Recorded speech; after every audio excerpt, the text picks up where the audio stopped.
Hey, we're not horsing around. We're looking for some serious power for you late model Mustang guys. Today on Horsepower TV, we'll pump up the power in a late model Mustang with a cold air kit, power pulleys, oversized throttle body, and high performance exhaust. In our race of the week, it's a blowout in the Bluegrass State with NSCA competition from Bowling Green, Kentucky, and how lead still leads the way in this shop when it comes to street rod resto projects. So hang on for Horsepower TV. Hi, welcome to the show. Mustangs made their mark in the horsepower history books, thanks in part to cars like this GT 350. Of course, the legendary Carroll Shelby put his magic touch to this one back in the muscle car era. Even in the computer age, though, there are ways of giving newer ponies more power. Yeah, now back in Shelby's days, increasing the efficiency of both the intake and exhaust flow had a positive effect on horsepower, and well, the same thing still holds true today. Now, this 99 GT uses a high-tech 4.6-liter overhead cam V8, but we can help out its intake with this K&N cold air induction. Now, it includes a high-flow plastic duct, billet aluminum air horn, and an air box to help keep everything shielded from engine heat, plus their million-mile filter charger. Now, we're not going to stop there, of course. We'll also add an oversized throttle body, an adjustable fuel regulator, some power pulleys, and even a high-flow exhaust system. But first, we need to get a baseline on our dyno jet here so we can track those improvements.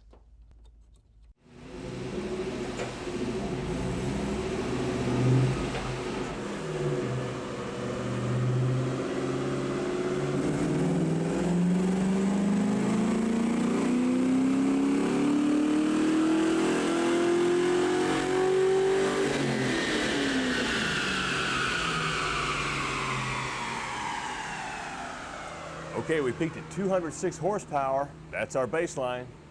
All right, I'm ready to start spinning some wrenches.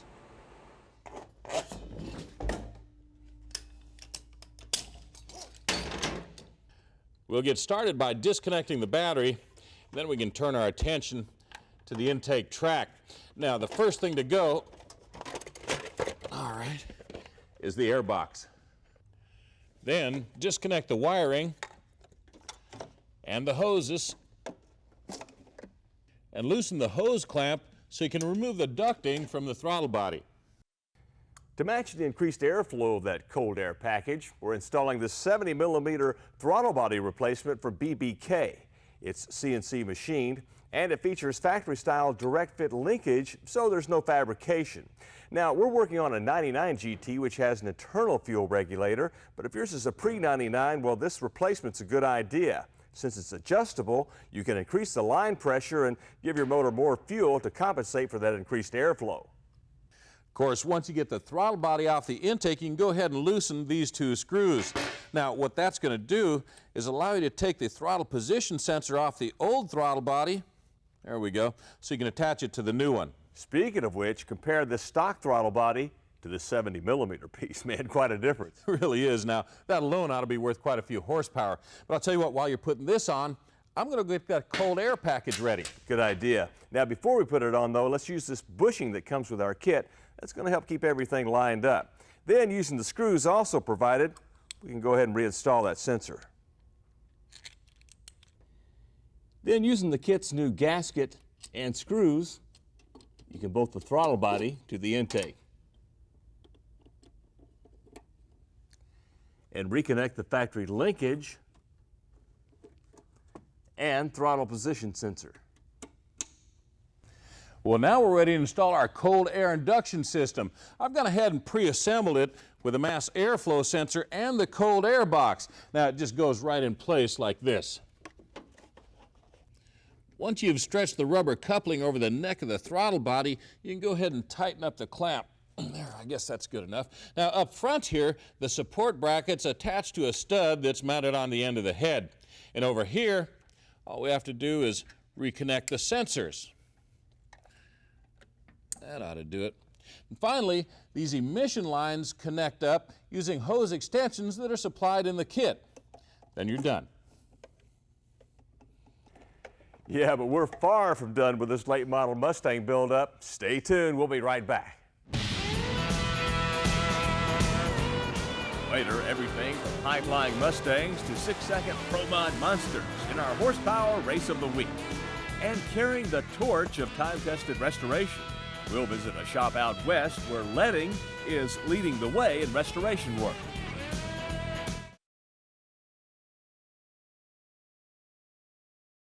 For the latest news on Horsepower TV, check us out online at horsepowertv.com.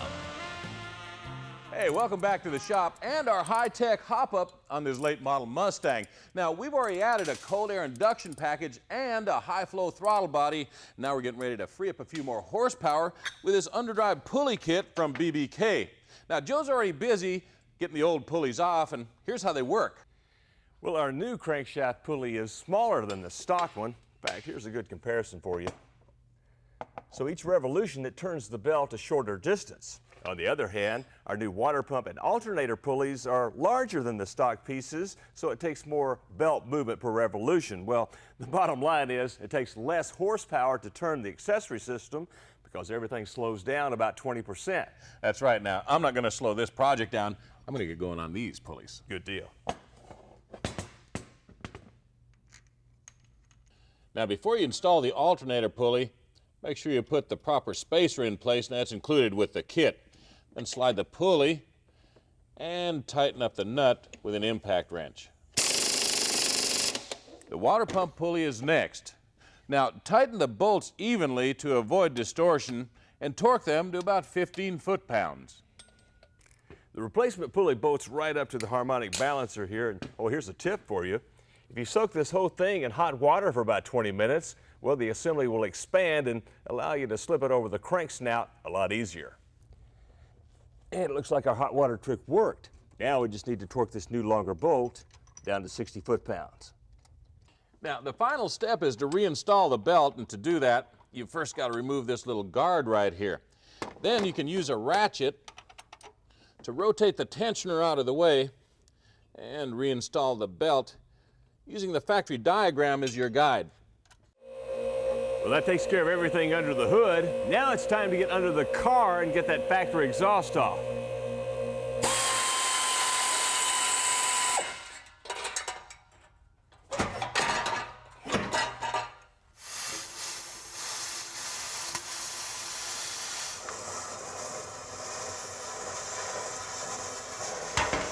This factory H-pipe actually holds back horsepower with its 4 cats and, well, all the usual kinks and bends. This X-pipe, on the other hand, is a new design from BBK that uses only 2 high-flow cats and 2.5-inch mandrel bent aluminized tubing. Okay. Hey, you want to hold her up back there? Yeah, I'll hold up my end of the deal. All right, good. Just snake it up in there. Looks like it's going to fit pretty good. Oh, this thing's gonna be nice. The rest of the exhaust comes from Flowmaster. Now, check out their Delta Flow muffler. The extra baffling right here is going to help reduce interior noise at light throttle, but when you mash the gas, hey, you're going to get full power and that familiar Flowmaster rumble. Now, the tailpipes, quite an improvement too, about 25% bigger than stock and, well, of course, mandrel bent for unrestricted flow. The hangers here plug right into where the stock ones went, and, well, installation is as easy as, well, getting my partner to do all the work.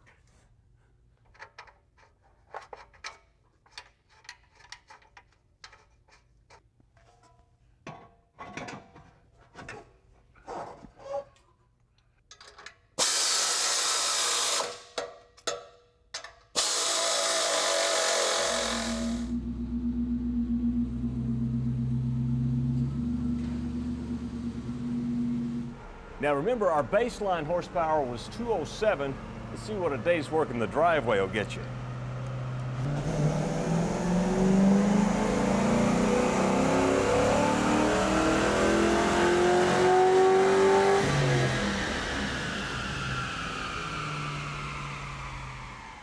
Wow, over 235 horsepower at the rear wheel.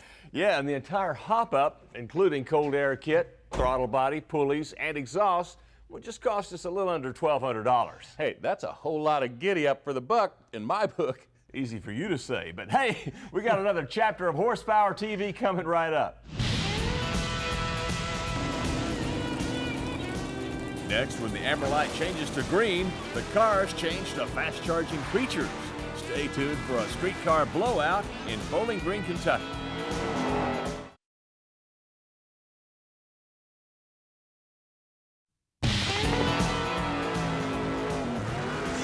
Horsepower TV's Race of the Week is brought to you by CarParts.com. Everything for cars, trucks, vans, and SUVs.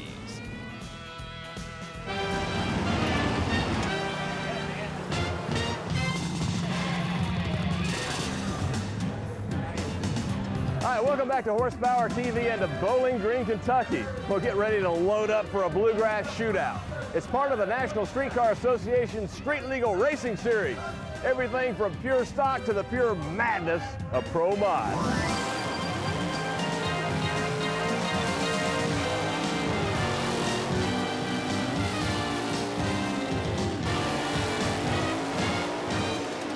The NSCA has sprouted a hot grassroots racing series with 12 classes of quarter-mile competition.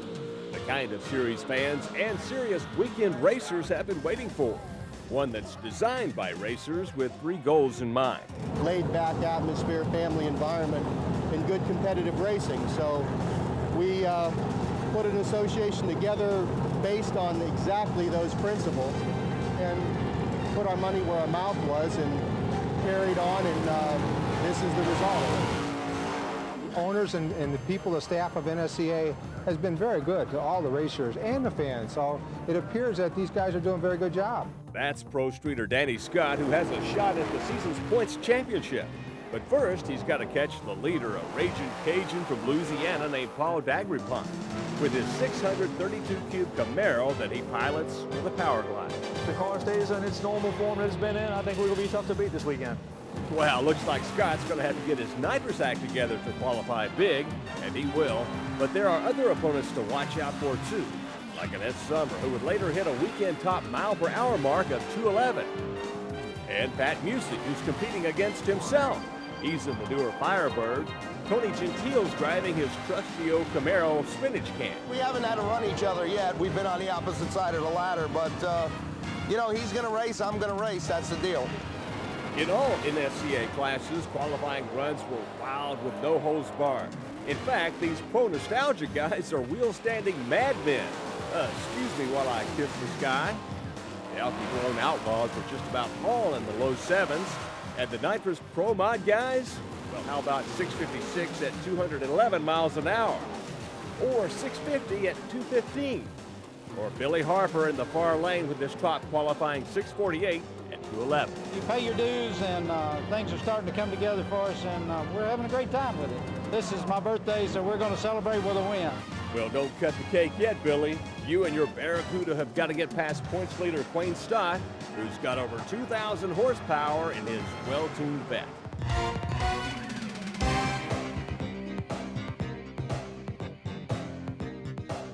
As the sun heats up for today's eliminations, you can bet the top guns are taking aim for a spot in what should be some red-hot finals.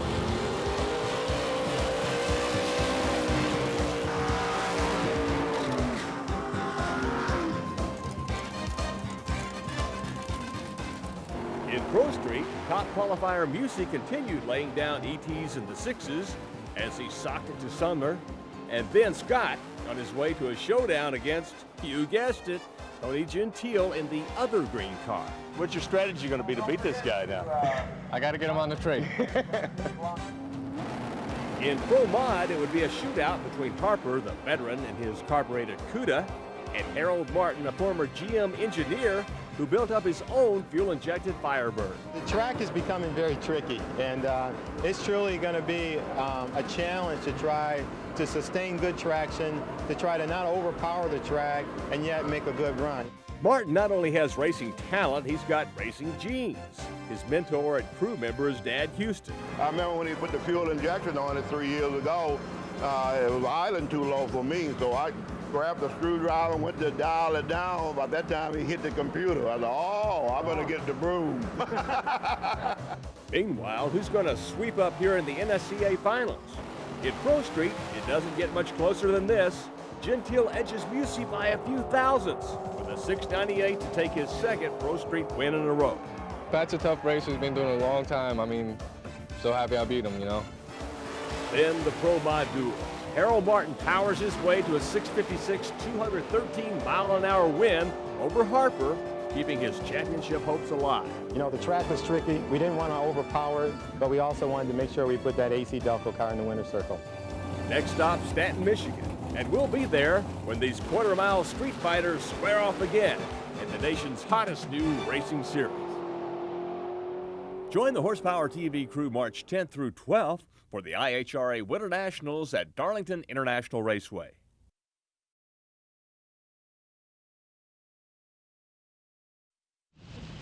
For more horsepower, join us online at horsepowertv.com. Welcome back. You know, when it comes to new cars, plastic might be fantastic, but if you're working on a steel-bodied classic, well, nothing beats classic craftsmanship. Now, today, Joe's going to take us to a shop in Wyoming where they still teach the traditional tricks of customizing. This Chop 48 Ford's been customized the way rodders used to do them back in the 50s. For example, look, no seams here. Now, back at the factory, they used to use welting like this when they bolted fenders to the bodies. But the owner of this rod found his seamless look thanks to a lost art called leading. The owner is Wyoming Tech instructor Matthew Harris, who's going to demonstrate the process for us on this old Studebaker. Well, leading is really a means of applying a filler to a panel to perhaps raise a low or perhaps to fill in a seam or something like that on a factory type vehicle. And we do it through a means of an alloy between lead itself and a small quantity of tin. After welding on the seams to be leaded, he grinds on the welds to ensure a clean bind. Then he removes all the paint about 4 inches from the area with a vertical sander. Next, he puts some tooth to it. We need to hit it with about a 24 grit disc to kind of create a rough surface to ensure that that lead has something to bite into. To further clean and prep the area, Matthew applies acid to the heated surface. A process called tinning is next. With our lead stick, we're going to heat that up and the panel slightly to the point where the stick is going to reach the molten state or the liquid state. And what that's going to do is allow us to apply a thin layer of lead over the entire region that we're going to apply the fill to.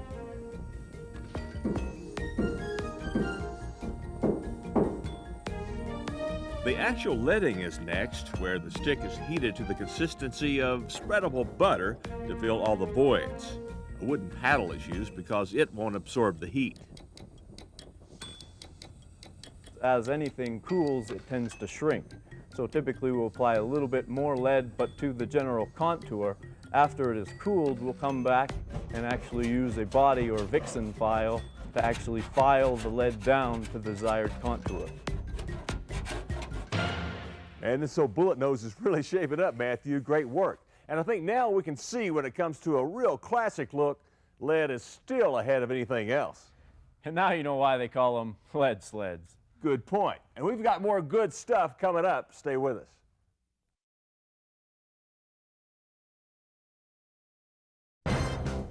Now, Horsepower's Hot Parts, brought to you by Summit Racing Equipment, your source for high-performance parts for 30 years.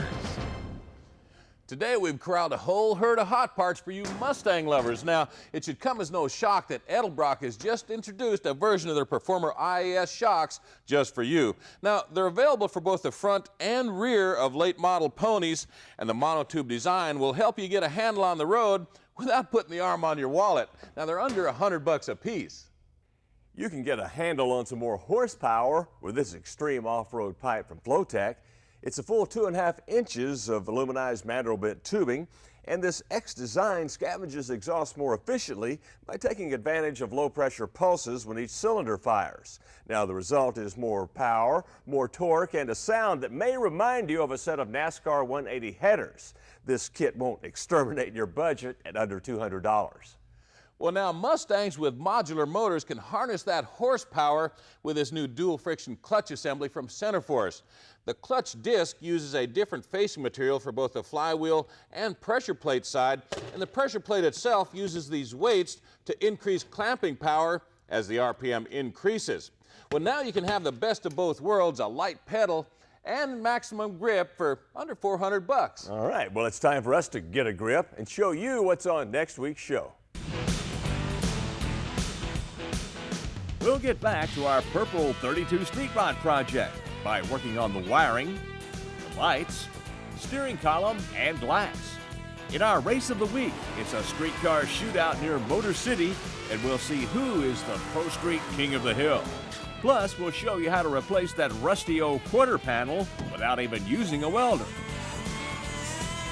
Remember, high-performance fun is what this show is all about. Ready to take these Mustangs for a ride? Yeah, but I bet this one gets around the track a lot quicker than that one does. We'll soon find out. For information about the products used in today's show and more, check us out online at horsepowertv.com.